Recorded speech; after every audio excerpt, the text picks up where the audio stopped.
ভাই একটু বসতে হবে, একটা ভাইটাল কথা বলবো বলেছি, এই কথাটা দাঁড়িয়ে শোনা যাবে না, একটু বসেন, যেখানে বসুন।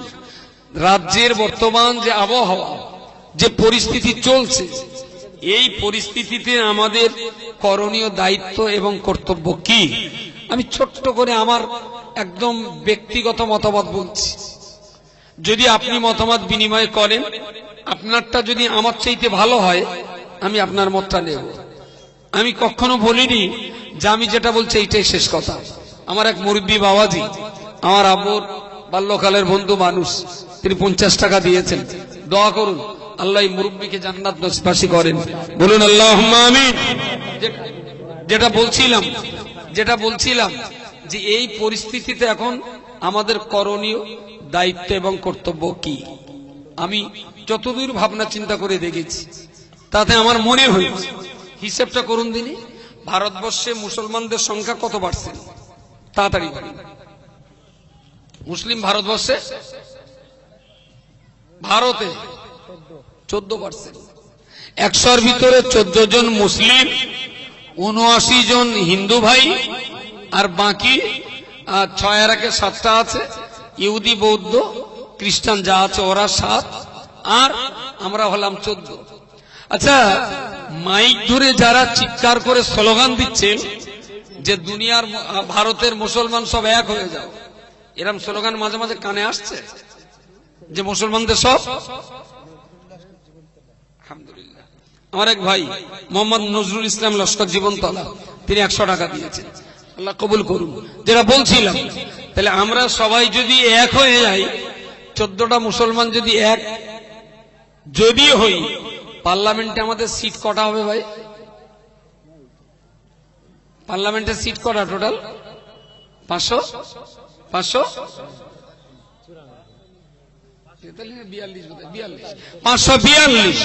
আচ্ছা, এই 542টা সিটের ভিতরে 14% হলে 5-14 70টা আমাদের হবে। আচ্ছা, যেখানে ম্যাজিক ফিগার 523, ম্যাজিক ফিগার এই 223, 272, ম্যাজিক ফিগার যখন 272, আমরা তখন সিট পাবো মাত্র 70। পার্লামেন্টে কি আমরা কোনোদিন মুসলমানদের জন্য একটা বিল পাস করতে পারবো? একটা বিল? আর আমরা যখন আওয়াজ তুলবো মুসলমান সব এক হও, হিন্দু ভাইরা তো আর নাকে তেলে বসে থাকবে না, তারাও তখন এক হবে। তখন দেশে একদিকে থাকবে 14 আর একদিকে থাকবে 79। কাজটা কি আপনারা ভালো করছেন? যে সমস্ত অদূরদর্শী নাবালক, যারা অদূরদর্শী এখনো সাবালক হয়নি, পলিটিক্সে যাদের দুধে দাঁত ভাঙেনি, তারা আজকে যেভাবে বাঙালি মুসলিমদের মিসগাইড করছে, আমি মনে করি এরা জাতির নিজেরা নিজেদের পায়ে কুরুল মারার ষড়যন্ত্র করছে। আমি একটু সতর্ক হতে বলছি, হিসাব করে পাবেন। পশ্চিমবঙ্গে মাত্র 2.5 থেকে 3 কোটি মুসলিম আমরা আছি। আচ্ছা, আমরা যদি এই 2.5 কোটি মুসলিম এক হয়ে যাই, এখানে ধরুন 27-28% মুসলিম, ঠিক আছে, বাকি অমুসলিম হিন্দু ভাই। পশ্চিমবঙ্গে খ্রিস্টান নেই বললেও চলে, সামথিং কিছু আছে। আচ্ছা, এখানে যদি আমরা হিন্দু আর মুসলমান ভাগ করে ফেলি, হিন্দু মুসলমান যদি ভাগ করে ফেলি, যে মুসলমানরা আলাদা লড়বে, হিন্দুরা আলাদা লড়বে, যদি এই ভাগটা করেন, তাহলে 294টা আমরা যদি সিট পাই, 27-28% মুসলিম যদি আলাদা করে লড়ি, সিট কত হবে? খুব বেশি হলে 80টা। কথা বলেন, ম্যাজিক ফিগার কত? 292 এর ম্যাজিক ফিগার 147। 45 দুগুণে 90 আর 47 48। 148টা যেখানে ম্যাজিক ফিগার, সেখানে আমরা যদি হই মাত্র 80, কলকাতার বিধানসভাতেও মুসলমানরা একটা বিল কি পাস করতে পারবে? নাকি এই জাতিটাকে ভাগ করলে আরএসএস 1925 সাল থেকে হিন্দু আর মুসলমান ভাগ করছে, 1925 থেকে তারা হিন্দু মুসলমান ভাগ করছে। তারা বুঝে নিয়েছে মুসলমান হিন্দু ভাগ করলে মুসলমানরা কম থাকবে, কোপানের সুবিধা হবে। কথা বোঝা যায়নি? আজকে যারা মুসলমান নামধারী হয়ে মুসলমানের ফ্ল্যাগ হাতে নিয়ে যারা মুসলমানদেরকে আলাদা করে দল গড়ার স্বপ্ন দেখছেন, আমি তাদেরকে আবার বলছি, ভাবতে, হাতে ধরে পায়ে ধরে ভাবতে অনুরোধ করছি, জাতিটাকে কোথায় নিয়ে যাচ্ছেন আপনারা? আমার হিসেবে বলে আলাদা আলাদা হয়ে আমাদের ক্ষতি ছাড়া লাভ হবে না। এবছর দেশে আরএসএস ভোট পেয়েছে মাত্র 39%। 100-র ভিতরে 39টা ভোট আরএসএস পেয়েছে।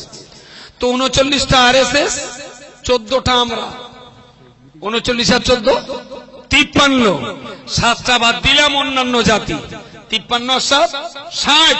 তাহলে এখনো তো দেশে 40টা হিন্দু আছে যারা হিন্দু আর মুসলমান মিলেমিশে বাঁচতে চায়। আমার কথা কি বোঝা গেছে? যে হিন্দুরা চায় যে মন্দিরের পাশে মসজিদ চলুক, যে হিন্দুরা চায় আমার পুজো ওদের নামাজ, যে হিন্দুরা চায় আমার দুর্গা ওদের রোজা, যে যার মতন ধর্ম করুক, আমরা মিলেমিশে থাকবো। তাহলে আমরা 14% মুসলিম আর 40% হিন্দু, এখানেই তো আমরা 54%। 14 আর 40 54। আরএসএস এর ভোট তো মাত্র 39। দেশ থেকে আরএসএস কে আমরা সহজেই তাড়াতে পারতাম। সম্ভবত যারা আরএসএস তাড়াবাল্লাম করে মুসলমানদের আলাদা করছেন, জানি না পিছন দিক থেকে তারা আরএসএস এর রসদ খেয়ে পুষ্ট হচ্ছেন কিনা। আমি বয়স কত? একটুখানি অপেক্ষা করেন। তো এই পরিস্থিতির মাঝখানে আমি আপনাদের বলছি, ভাবুন। আমার চিন্তা হলো, দেশটা ভাগ করেছিল যারা, তারা এক আগুন লাগিয়ে গেছে। পুনরায় যদি আমার জাতি ভাগ হয়েই থাকে তাহলে আবার আগুন লাগবে। সুতরাং জাতির ভিত্তিতে দেশের বিভাজন, ভোটের বিভাজন, আমরা এটা মেনে নিতে পারি না। নিরপেক্ষবাদী হিন্দু যারা আছেন, যারা মিলেমিশে থাকার পক্ষে, আমরা তারা যদি একসঙ্গে লড়াইটা করতে পারি, আমার মনে হয় আমাদের ইজ্জতটা বেঁচে যাবে। এবারে যদি আপনার কাছে আমার চাইতে ভালো দাওয়াই যদি থেকে থাকে, আপনি সেই দাওয়াই নেবেন, আমি আপনার দাওয়াই মেনে চলবো। তবে দয়া করে, মেহেরবানি করে, রাজনীতিতে যার এখনো দুধে দাঁত ভাঙেনি, এই সমস্ত অপরিণামদর্শী নাবালকের পিছনে ছুটলে হিতে পরিণামে ফলটা মোটি ভালো হবে, এটা আমি আশা করতে পারছি না। একটু সতর্কতার সঙ্গে ধাপ ফেলার জন্য অনুরোধ করছি। ত্রুটি বিচ্যুতির জন্য ক্ষমা চাইছি, পাশাপাশি মাদ্রাসার জন্য দোয়া চাইছি। জামিয়া রহমানিয়া রিসালে সওয়াব, জামিয়া রহমানিয়া রিসালে সওয়াবে সবাইকে আমন্ত্রণ জানাচ্ছি এবং সাথে সাথে অল ইন্ডিয়া সুন্নাতুল জামাতের সদস্য হওয়ার জন্য আমন্ত্রণ জানাচ্ছি। ওয়া আখিরু দাওয়ানা আনিল হামদুলিল্লাহি রাব্বিল আলামিন। আসসালামু আলাইকুম ওয়া রাহমাতুল্লাহ।